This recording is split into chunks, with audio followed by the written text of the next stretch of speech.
नमस्कार, बिहार मिथिला न्यूज़ में आपका स्वागत है। मैं हूं मनोज।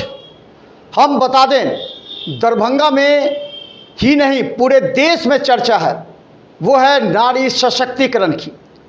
लेकिन सवाल है कि क्रेडिट किसे मिले। नरेंद्र मोदी प्रधानमंत्री के रूप में 2024 का मास्टर स्ट्रोक खोल दिया है। महिलाओं को आरक्षण देने की बात की गई है, तो वहीं कांग्रेस ने पलटवार किया है। कांग्रेस पलटवार किया है और हम बता दें, इस पलटवार की वजह से सीधा आरोप प्रत्यारोप लगे हैं।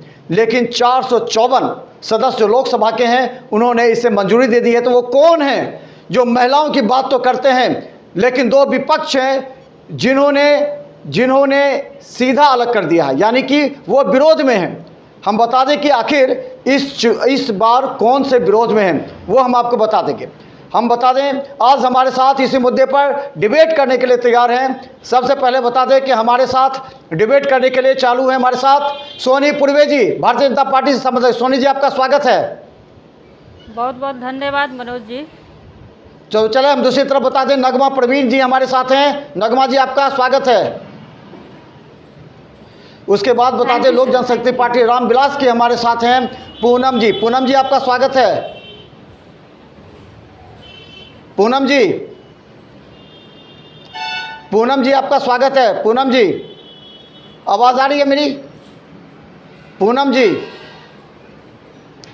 और हम बता दें, हमारे साथ कांग्रेस के डिप्टी मेयर के रूप में नाजिया हसन जी हैं। नाजिया जी, आपका स्वागत है।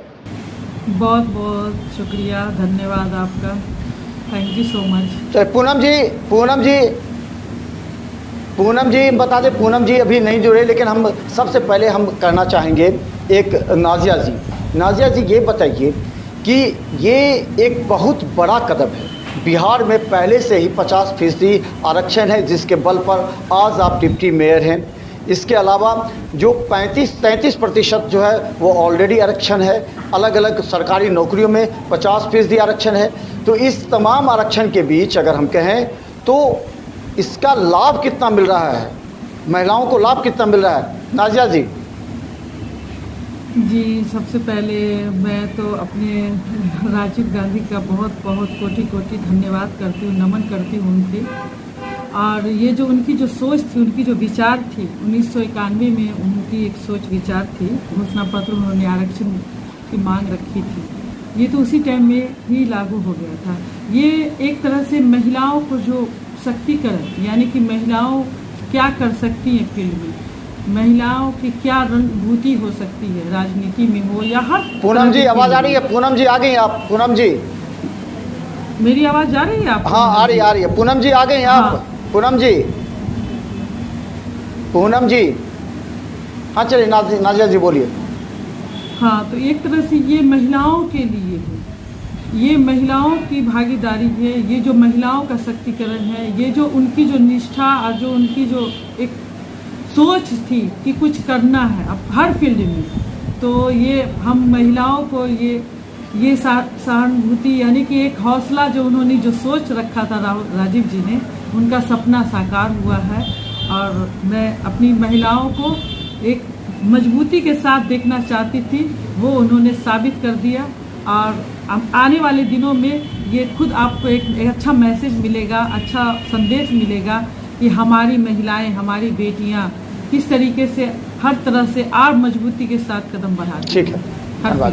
सोनी जी, आखिर ये तो 2029 का मास्टर स्ट्रोक होगा, उस समय होगा, 2024 में नहीं होगा।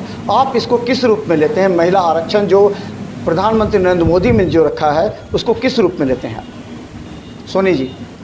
मैं सबसे पहले नरेंद्र मोदी जी का बहुत बहुत आभार प्रकट करूंगी कि उन्होंने महिला के प्रति इतना समर्थन व्यक्त किया है। हर लाइन में महिलाओं को आगे रखा है। हालांकि 27 साल से चलती आ रही ये अभी तक सफल नहीं हो पा रही थी, लेकिन माननीय नरेंद्र मोदी जी के वजह से ही आज हम लोग इतना सशक्त हो पाए हैं। अच्छा, तो क्या आपको विश्वास है कि अब ये पास हो जाएगा? चूँकि लोकसभा राज्यसभा से पास करवा देंगे, क्योंकि कांग्रेस को अभी तक शक है कि आप करवा पाइएगा नहीं, करवा पाइएगा। सोनी जी। बिल्कुल बिल्कुल मनोज जी, नरेंद्र मोदी है तो हर कुछ मुमकिन है। चलिए नाजिया जी, क्या लगता है जी। कि ये पास हो जाएगा, और पास होगा तो महिलाओं पर कितना असर पड़ेगा, महिलाओं को फ़ायदा होगा या नुकसान? नाजिया जी। देखिए, ये पास यानी एक सोच थी 1991 में जो उन्होंने जो सोचा था, आज उसी के बलबूते, उसी की देन से हम लोग यहाँ पे हैं। चाहे मैं हूँ या कोई भी डिस्ट्रिक्ट में आप देख लीजिए या पंचायती राज में देख लीजिए, एक जो उनकी जो सोच थी उसी सोच के कारण किनकी सोच? हम रोकना चाहेंगे नाजिया, किनकी सोच?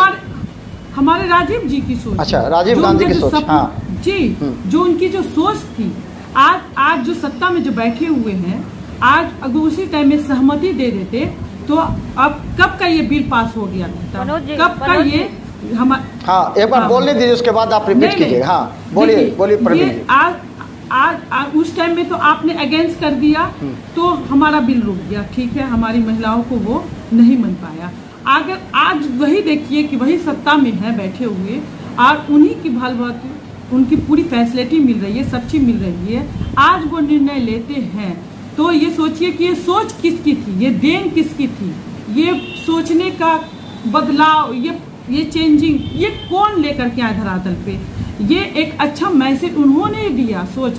आज अगर वो हो रहा है तो हम तो कोटि कोटि धन्यवाद अपने राहुल गांधी का, अपने सोनिया का, अपने राजीव जी का, और क्या कहें, नीतीश कुमार को भी दे दीजिए, नीतीश कुमार को भी दे दीजिए, उन्होंने भी किया था। 50% तो बहुत पहले से बिहार में लागू है।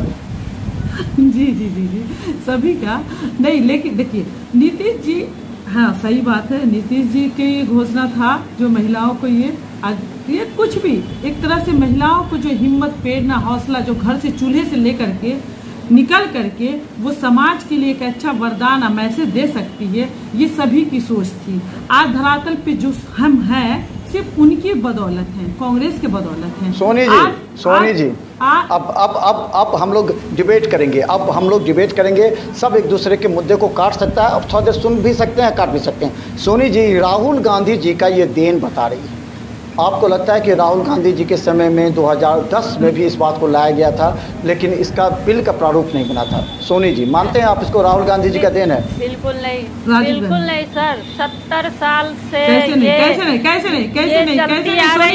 एकदम सोनी, कैसे नहीं? देखिए, अगर ऐसा हो सकता था तो कांग्रेस के राज में ही हो जाता। नहीं तो उस टाइम में विपक्षी बैठे हुए थे ना।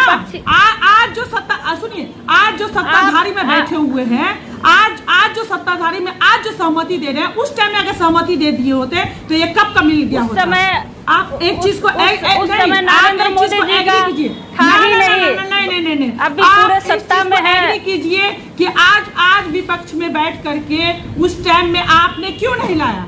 आज उस टाइम में आप क्यों विपक्ष में होकर के वो सत्ता में नहीं थे, आज क्योंकि वो सत्ता में नहीं थे, आज सत्ता में हो, आज उनका सत्ता में हो गए, आज सत्ता में हो गए तो बाबाई की लड्डू वो खुद खाएंगे, ऐसा थोड़ी होता है। 2010 में अटल जी ने इनको पूरी तरह से लागू करवाया था, लेकिन नहीं 1991 लालू जी के वजह से और मुलायम सिंह, स्वर्गीय मुलायम सिंह जी के वजह से ही इसको काट दिया गया था। मनमोहन सिंह के टाइम में भी इसी तरीके से हुआ था कि विपक्ष में बैठ करके सबने रोक दिया। अगर उस टाइम में ये चीज हो जाता लागू तो कब की ये फैसिलिटी मिल गई होती हमारी महिलाओं को, हमारी बेटी को। समाज है जो महिला को कभी भी आगे बढ़ने नहीं दिया गया, और आज नरेंद्र मोदी जी की वजह से हम महिलाओं को आज आप सत्ता में हैं तो वाहवाही की लड्डू आप खुद अकेले खाना चाहते नहीं।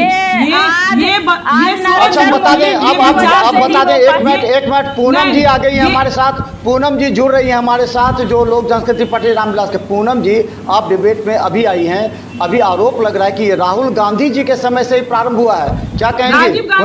हमारे राजीव गांधी जी। हाँ बोले पूनम जी। राजीव गांधी जी। हाँ पूनम जी, ये करें, राजीव गांधी ने शुरू किया है महिला आरक्षण भी। जी हमारे स्वर्गीय राजीव गांधी का ये सपना था। बोलिए पूनम जी, कितना सहमत है पूनम जी? बोलिए लोग। हाँ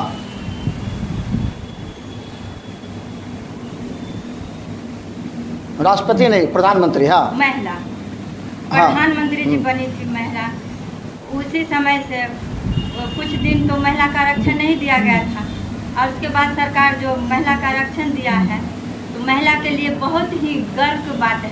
अगर महिला का आरक्षण नहीं दिया जाता तो पहले महिला को, बेटी को जब शादी होता था दहेज के लिए उसको जला कर मार दिया जाता था, उसको पढ़ने के लिए घर से निकलने नहीं दिया जाता था। बेटी को मत भेजो पढ़ने के लिए, बेटी पढ़ेगी तो आगे बढ़ेगी, इसीलिए उस पर दबाव बनाया जाता था। लेकिन अभी सरकार जो काम किए हैं अच्छी, उनके लिए मैं उनको धन्यवाद देती हूँ कि सभी बेटियों को पढ़ने का जो मौका दिए हैं और महिला को जो आगे बढ़ने का मौका दिया गया है, मैं उनके लिए उनका सदा आभारी रहूँगी। और मैं उन पूनम जी एक मिनट, आप जो सरकार का आभार व्यक्त कर रही हैं, तो सरकार का ये स्कीम पहले क्यों नहीं उन्होंने समर्थन किया था? जब वो विपक्ष में बैठे हुए थे तो उन्होंने 1991 में रोक क्यों लगाई थी? नाजिया दी, नहीं, सुन लीजिए, एक मिनट मैम, आप सोच लीजिए, आज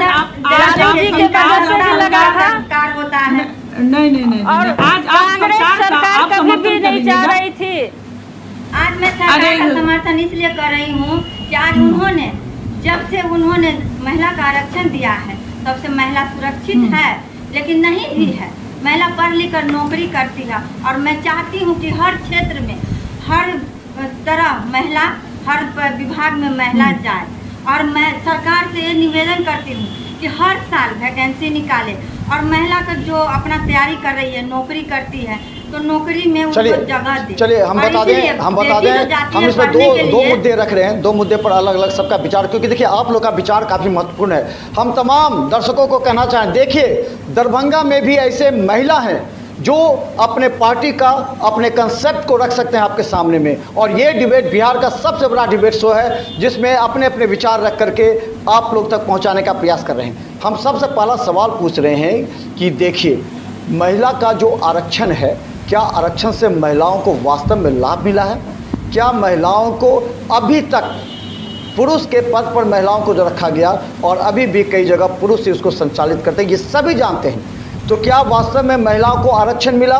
और 2024 में जो ये विधेयक पास होगा, जो संभवतः जनगणना के बाद 2029 से लागू होगा, तो क्या संदेश देना चाहिए कि महिला वैसी चुनी जाए जो सशक्तिकरण के तहत वो काम बार संभाल सके? एक एक करके बोलिए। अगर हम नाजिया जी से, नाजिया जी ये बताइए, क्या महिलाओं को जो आरक्षण मिला वास्तव में महिलाओं को फ़ायदा मिलेगा? अगर नहीं मिलेगा तो क्या विधेयक में इस तरह की बातें आनी चाहिए? नाजिया जी। हाँ, महिलाओं को कैसे नहीं, यानी कि ये आपका सवाल ही गलत है। कैसे नहीं महिलाओं को आरक्षण मिला, कैसे नहीं महिलाओं सशक्तिकरण हुई? महिलाओं आज जो सोनी हो या नाजिया हसन हो या पूनम जी हो, जिस स्टेट पे, जिस जगह पे बैठी हुई है, ये एक महिला शक्तिकरण है, एक महिला शक्तिकरण है। अपने बलबूते पे वो अपने खंबे पे अपने वजूद को उन्होंने जिंदा किया है, अपने आप में एक नारी शक्ति का प्रयोग किया है, और वहाँ पे बलबूते के साथ, मजबूती के साथ धरातल पे खड़ी हुई है। आप इसमें पुरुष की जो भागीदारी है एक सराहनीय है, एक गार्जियन के रूप में हो, एक पिता के रूप में हो, एक मार्गदर्शन के लिए गुरु के रूप में हो, सब तरह से। लेकिन महिलाएं हर तरह से सक्षम है, चाहे वो राजनीति हो या एजुकेशन हो या बहुत सारे ऐसे फील्ड है। अभी आप क्या कहते हैं, स्पोर्ट देख लीजिए, कहाँ से कहाँ अभी महिलाएं देखिए ट्रेन चला रही हैं, बुलेट चला रही हैं, क्या नहीं महिलाएं कर रही हैं।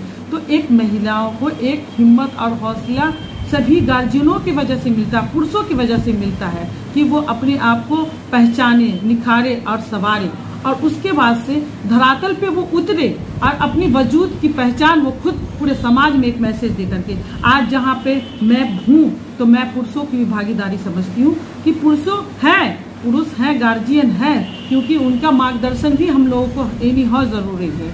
और रहा फायदा कैसे नहीं है, आप ही बता दीजिए कहाँ आज बिना फायदे के मैं यहाँ पे हूँ, या सोनी वहाँ पे है या पूनम वहाँ पे है, बिना फायदे के आरक्षण मिला तभी तो रसोई घर से क्या कहते हैं टिमटिमाती हुई, धूप फूकती हुई, लकड़ी चूल्हा चौका चलाती हुई आप लड़कियों को देखा है? हाँ, घर में स्कूल जाने के लिए परमिशन लेने के लिए अपने गार्जियनों का, अपने समाज का गिड़गिड़ाते हुए आपने देखा है? मैंने वो पल देखा है, क्योंकि उस पल से निखरती हुई वही नाजिया मैं हूँ जो आज मैं यहाँ पे बैठी हुई हूँ। कैसे नहीं कह सकती हूँ कि वो आरक्षण मिला या फैसिलिटी मिली या हम लोग को वो सुविधाएं मिली, बस एक आत्मविश्वास के साथ निखरी हूँ और सवारी हूँ। चलिए। और रहा कि ये तो कब का हम लोगों को ये चीज मिल जाता, कब का। लेकिन यही राजनीति के चक्कर में पार्टी, विपक्षी, राजनेता, नेता सब ने हम महिलाओं को हमेशा दबला कुचला, अपना क्या कहें